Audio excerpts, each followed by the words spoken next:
How are Alexandria Ocasio-Cortez and Joe Biden both Democrats? AOC famously said that in any other country, she and Biden, quote, would not be in the same party.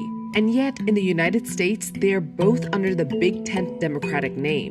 The Congresswoman is pointing out the deep differences over basic ideology and policy between the party's establishment and the growing progressive wing.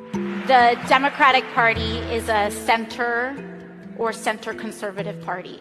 It also has to do with the way politics is structured in the U.S. Look, Democrats, I know you're having a rough time. You hate being lost in the wilderness. One arm is doing kettlebell swings to Rage Against the Machine, and the other arm is doing bicep curls to the Hamilton soundtrack.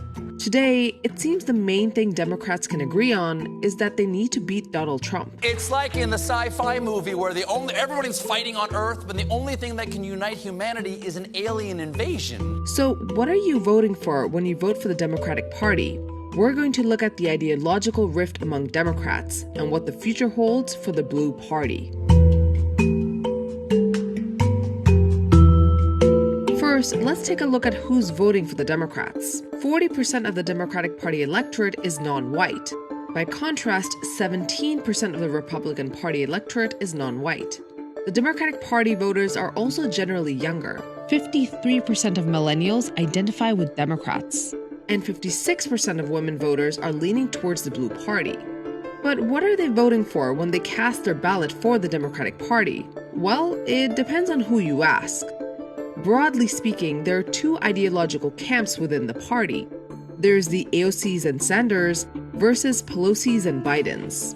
And their policy views aren't exactly in line. The party's top leaders, Nancy Pelosi, Chuck Schumer, and Joe Biden, represent the Democratic establishment. The pragmatic approach to win Congress and the White House is shared by all in the party. The real divide is over what that's going to take. I don't think people are looking for revolution. I think they're looking for results. On the other side, we have progressives like the Squad. They believe that the party should fight for accessible health care, sustainable climate policies, and affordable education for all. But to achieve these policies, the United States needs to drastically change what its politics and economy look like. It is about transforming this country. And that's where the progressive movement challenging the establishment comes in. Take Justice Democrats, for example. He has the backing of the Justice Democrats. Jamaal Bowman is a longtime educator and a middle school principal in the Bronx. They're a federal PAC whose mission is to, quote, elect a new generation of diverse, working-class Democrats. And this is Alexandria Rojas. This footage is from Justice Democrats, and Rojas was behind the successful campaign that recruited Alexandria Ocasio-Cortez to help her become the youngest member of Congress in 2018. For movement-driven groups like Justice Democrats, it's not just about who's in the White House. It's about who you fight for. And the Democratic Party has, for a long time, lost touch with working people across the country. But this push for sweeping reforms isn't radical, and it is not new. The Democratic Party became the dominant party in American politics in the 1930s, during the Great Depression, under President Franklin D. Roosevelt and his New Deal, which was really the beginning of the Democratic Party being the modern liberal or progressive party in American politics. FDR's New Deal offered Social Security, healthcare, education, and created public jobs for millions of Americans.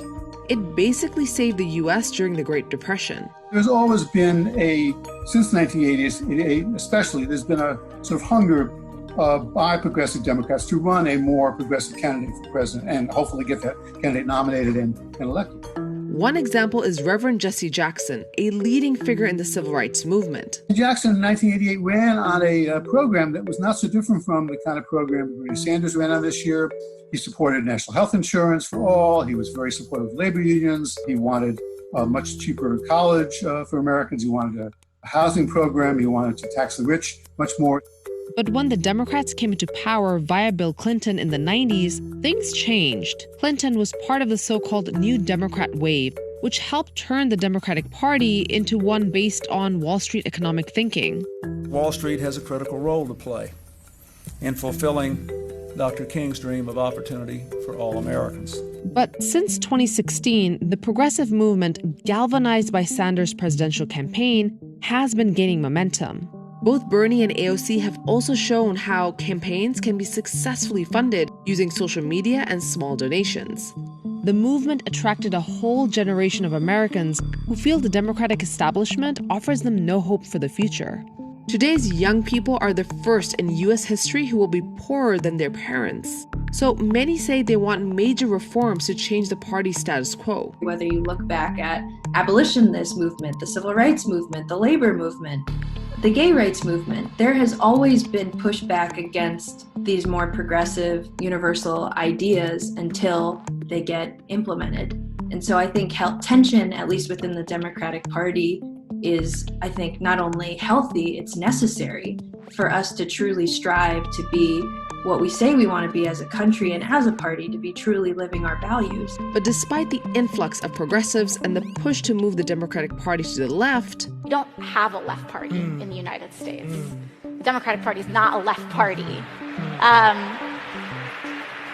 The Democratic Party is a center or center conservative party. the Democratic Party includes politicians who have very different priorities just so they can have a seat at the table.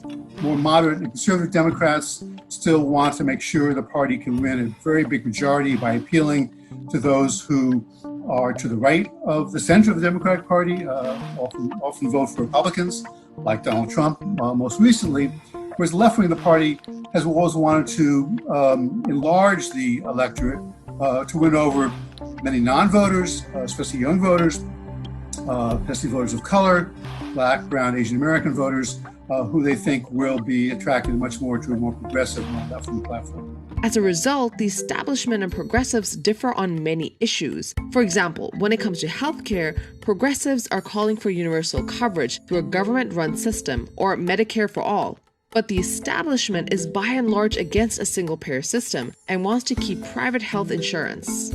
In fact, the Democratic National Committee, which represents the Democratic Party's establishment, blocked Medicare for all from the party's list of priorities. Another issue where Democrats are scrambling to pull together is policing. Activists and some progressive Democrats are on board with defunding police, but senior party members like Chuck Schumer and Nancy Pelosi only propose a bill to restrict excessive police force and bolster transparency. I think for a lot of folks who have traditionally been in leadership, the police and law enforcement officers are viewed as trustworthy entities and agencies. This is Alexsis Rodgers. She just left her post as president of Virginia Young Democrats in May. But for so many people, especially young, queer Black people like me, the police have not always been that force for good that, has been projected, in your traditional information sources. Alongside this ideological split that's happening in the Democratic Party, there's also another split happening at the same time,